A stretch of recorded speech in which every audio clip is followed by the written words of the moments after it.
بیرون ملک سے کسی کے بزرگ نے، والد نے یا کسی کے بیٹے نے آنا ہو تو وہ 2 ماہ قبل ہی آنکھیں فرش راہ کیے ہوتے ہیں اور گن گن کے دن گزار رہے ہوتے ہیں، اور جو ہی لمحے قریب آتے ہیں تو پھر گھڑیاں اور ساعتیں بھی گنی جاتی ہیں۔ بار بار گھڑی دیکھتے ہیں، ابھی تک پہنچے نہیں، جبکہ یہ طے ہے کہ 5:02 پہ فلائٹ اترے گی۔ تو مطلب اس کا یہ ہے کہ جب سینے میں کسی کا انتظار رکھا ہوا ہو تو ان کے لیے پھر سارے کام مؤخر کر کے ان کے استقبال کیے جاتے ہیں۔ یہ مہینہ اللہ کی رحمتوں کا موسم بہار ہے، چھم چھم رحمتیں برستی ہیں، انوار اترتے ہیں، گناہگاروں کو آتش دوزخ سے نجات بخش دی جاتی ہے۔ تو اس کا استقبال کرنا، اس کے لیے انتظار کرنا، گن گن کے دن گزارنا، لمحے اور ساعتیں بسر کرتے ہوئے بار بار ماہ سیام کا ذکر کرنا، یہ اس مہینے کے ساتھ محبت کی دلیل ہے، اور اس مہینے کے ساتھ محبت اللہ سے محبت کی دلیل ہے۔ اس لیے اس مہینے کا استقبال کرنا، اس کے لیے تیاری کرنا، اپنے گھر کو صاف کرنا، اس کے لیے اپنی اولاد کے دل میں شوق پیدا کرنا اور ماحول پہلے پیدا کرنے کی کوشش کرنا، تاکہ جو ہی یہ ماہ جلوہ گر ہو تو روزہ رکھنے کا مزاج پیدا ہو چکا ہو، تلاوت کلام مجید کا مزاج پیدا ہو چکا ہو، دیگر نوافل اور اچھے اعمال بجا لانے کی عادت پڑ چکی ہو۔ تو شعبان میں ہی اس کی تیاری ہوتی ہے تاکہ رمضان المبارک آتے ہی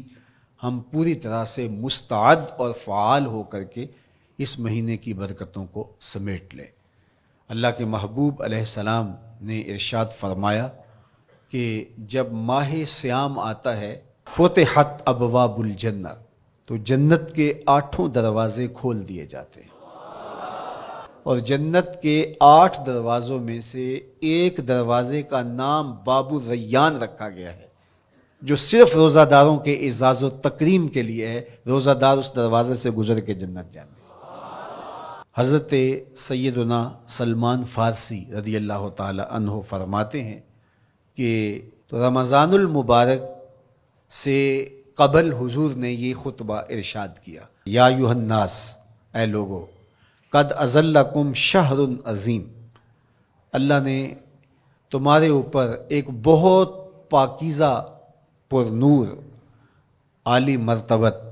مہینہ سایہ فگن کر دیا ہے۔ شہر فیہ لیلۃ خیر من الف شہر، اس مہینے میں ایک ایسی رات ہے جو 1000 مہینے سے بہتر ہے۔ جعل اللہ صیامہ فریدہ و قیام لیلۃ تطوع، اس مہینے کے دن کے روزے فرض قرار دیے گئے اور راتوں کا قیام نفل بنایا گیا۔ ومن تقرب فیہ بخصلۃ من الخیر کان کمن ادی فریدۃ فیما سواہ، ایک نفل کا ثواب ایک فرض کے برابر اس مہینے میں کر دیا جاتا ہے۔ ومن ادی فریدۃ کان کمن ادی 70 فریدۃ فیما سواہ، اور اگر کوئی ایک فرض ادا کرتا ہے تو اس کو 70 فرائض کا ثواب ملتا ہے۔ وہو شہر الصبر، یہ مہینہ صبر سکھاتا ہے، ہونے کے باوجود بھی انسان تناول نہیں کرتا۔ ٹھنڈا میٹھا مشروب میسر ہے اور زبان کانٹا بن گئی، حلق خشک ہو گیا، لیکن اس کے باوجود بھی ایک گھونٹ حلق سے نیچے اتارنے کا روادار نہیں ہوتا، تو یہ صبر کی عادت ڈالتا ہے۔ اور سنو، صبر کا ثواب جنت ہے۔ وشہر المواسات، اور یہ ہمدردی کا مہینہ ہے، باہمی پیار کا مہینہ ہے، الفتیں بانٹنے کا مہینہ ہے، نرم دلی کا مہینہ ہے، ایک دوسرے کے احساس کا مہینہ ہے۔ جب کوئی شخص بھوک اور پیاس کاٹتا ہے تو اس کو پھر محسوس ہوتا ہے، بالخصوص امراء، کہ بھوک کیا بلا ہوتی ہے، اور جو نان شبینہ کو ترستے ہیں اور جنہیں کھانا میسر نہیں آتا ان کی زندگیاں کتنی تلخ ہوتی ہیں۔ تو بھوک اور پیاس احساس پیدا کرتی ہے، وَشَهْرٌ يُزَادُ فِيهِ رِزْقُ الْمُؤْمِنِ، اور یہ ایسا مبارک مہینہ ہے جس میں مومن کا رزق بڑھا دیا جاتا ہے۔ غرباء تک بھی اللہ کی نعمتیں وہ پہنچتی ہیں جو عام دنوں میں ان کو میسر نہیں ہوتی، اور امراء بھی نعمتوں کا لطف لیتے ہیں، اس لیے کہ بھوک کاٹنے کے بعد جب ان کو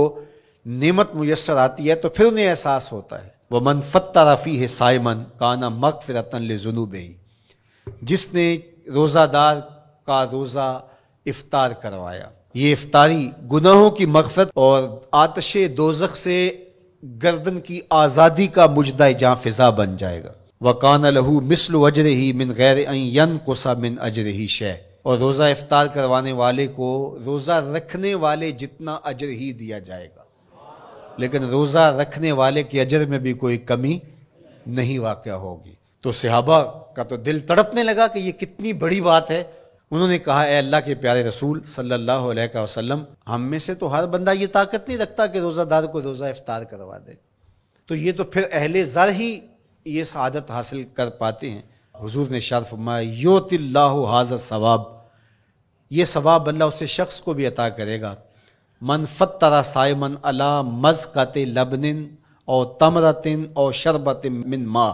جس نے کسی کا روزہ ایک گھونٹ دودھ سے کھلوا دیا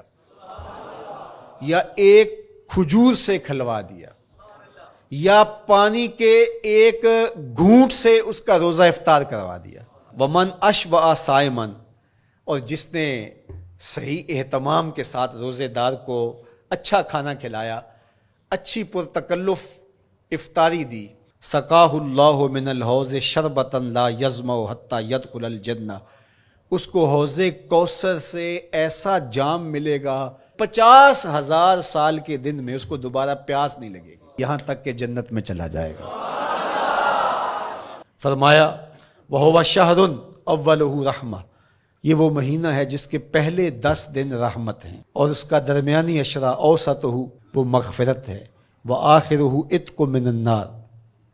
اور اس کا آخری عشرہ جو ہے وہ آتش دوزخ سے نجات کا ضامن ہے۔ کہا کہ 4 کام اس مہینے میں کثرت کے ساتھ کرو، وہ 2 خصلتیں، 2 کام جن کے ذریعے سے تم اپنے رب کو راضی کر سکو۔ فشہادۃ اللہ الہ الا اللہ، وہ گواہی دینا ہے لا الہ الا اللہ، وتستغفرونہ، اور تم کثرت سے استغفار کرو، اللہ سے بخشش مانگو، اللہ سے جنت طلب کرو اور دوزخ سے پناہ مانگو۔ تو یہ کام جو تمہاری ضرورت ہے تم اس مہینے میں کثرت کے ساتھ کرو۔